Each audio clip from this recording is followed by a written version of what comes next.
something just happened that could blow the entire Tate case wide open. For over a year, Andrew and Tristan Tate have faced relentless accusations, media attacks, and legal battles. But now, one of the key figures at the center of the allegations has come forward, and what she told prosecutors has changed everything. Stay with us, because what you're about to hear might be the beginning of the end for the entire case. Before we get into it, hit the like button and subscribe to the channel for more. We have released our new 0% Liberal t-shirts. You can find them at britishstand.com or go to the link in the description. Let's get back into today's video.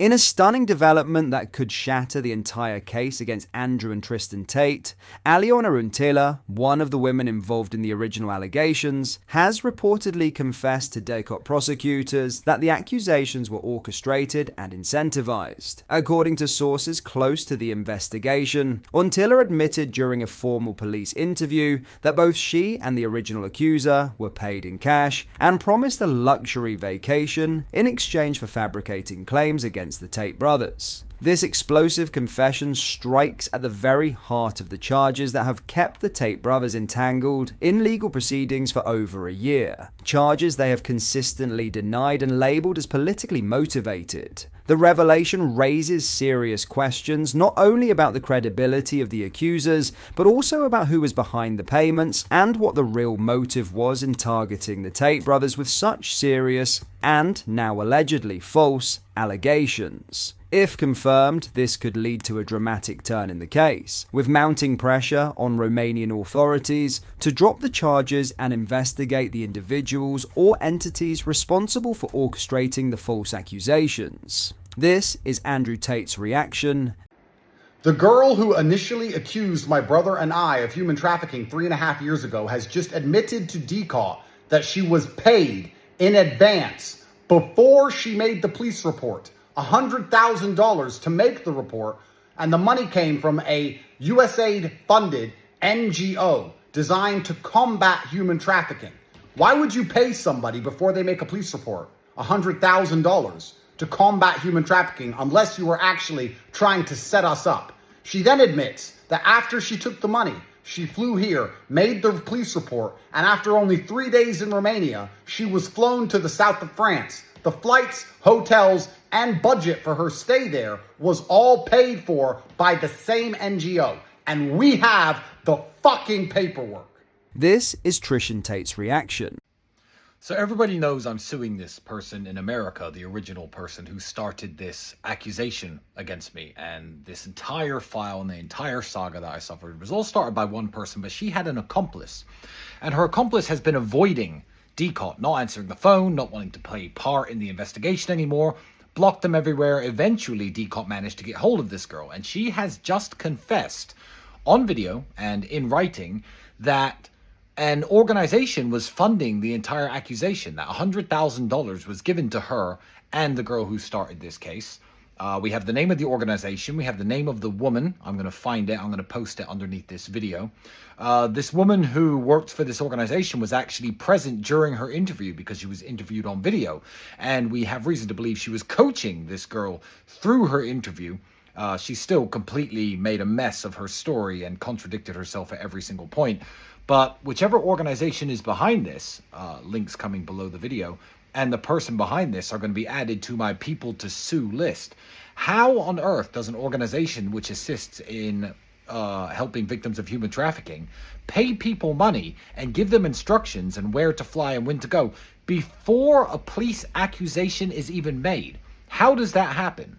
Well, it happens when it's a complete fucking setup. And her and the accomplice and this organization and everybody has just been exposed because one dumb girl who they hired to do this 3 years ago no longer wants to play part of this game and no longer is interested in trying to sustain the fact that she's a victim of anything, and she has just rolled on everybody.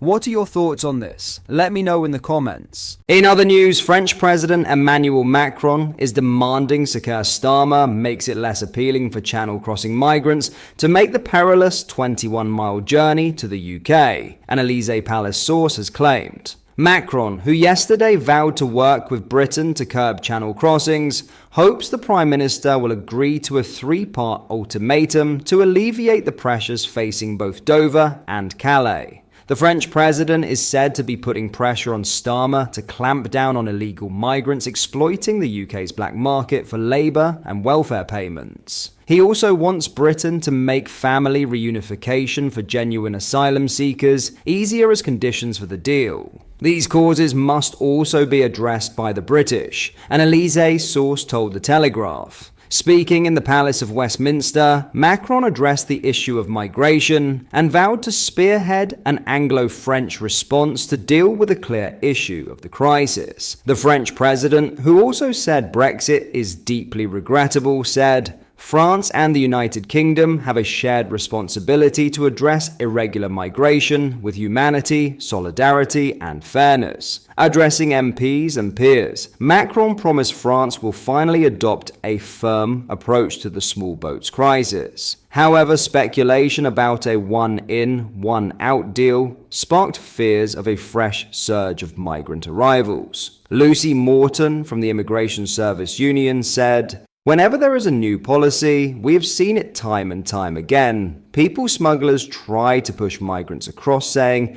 'Go now before it is too late.'" Shadow Home Secretary Chris Philp also labelled the proposal a migrant merry-go-round, adding that deportation is the only effective deterrent. He said, "Anything less than 100% of arrivals getting sent straight back won't work."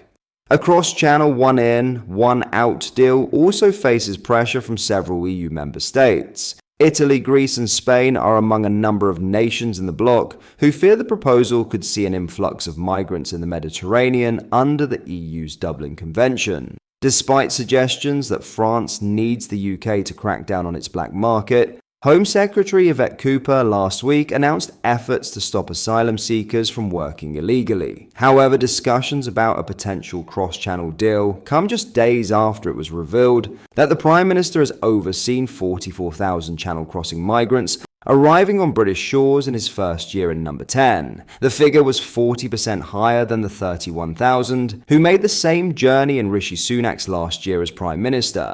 Migration is not the only issue on the table, with Macron and Starmer also expected to discuss defense and trade later today.